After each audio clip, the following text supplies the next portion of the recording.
Spider-Man No Way Home, well, it found a way home, swinging to a massive opening weekend. Julia Borston has the latest and what maybe, just maybe, it may mean for the movie industry. Julia. Well, Andrew, Sony's Spider-Man No Way Home surpassed even the highest expectations. Pent-up demand for a superhero blockbuster outweighed COVID fears this weekend, at least. Now, the film grossed $587 million worldwide. That's the third biggest opening weekend ever, behind only two Avengers films. Now, internationally, it brought in $334 million from 60 overseas markets, and domestically, the number topped $250 million. That's about $100 million more than expectations.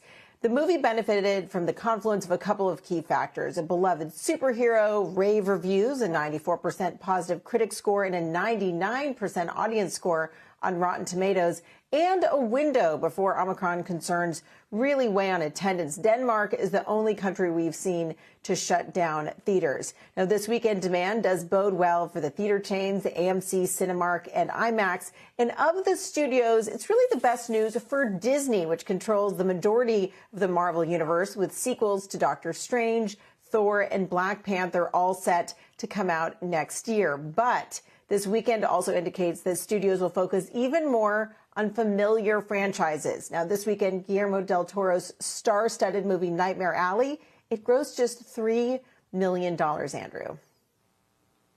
So, Julia, the question that I'd ask is, there's a lot of people saying Spider-Man beat Omicron. I know that's the narrative out there right now.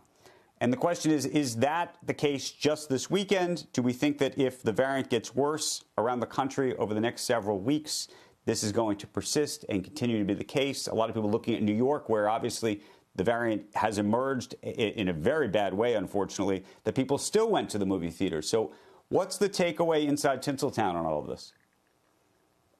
Well, look, it happens that the kind of movie that Spider-Man is appeals most to the young people who are least concerned about the Omicron variant and the pandemic in general. So it's the young people who came out to theaters this weekend who love superhero movies. So if you're talking about people in their late teens, in their 20s, that's who really drove this movie. Now, this, of course, the film had massive appeal, got a lot of different people, a lot of different demographics to come. But I think the fact that this was not a West Side Story, this was not a movie targeting older audiences, really explains how it managed to defeat the variant, if that's what we're talking about here. But look, who knows what's going to happen in the next couple of weeks. This is a really important period for the box office. It had a massive start. Word of mouth is going to be positive for this movie. But in Canada, certain parts of Canada, they're starting to restrict capacity. So we're going to watch to see if similar things happen in different parts of the U.S. But certainly off to a strong start. The question is, what happens over the next 2 weekends?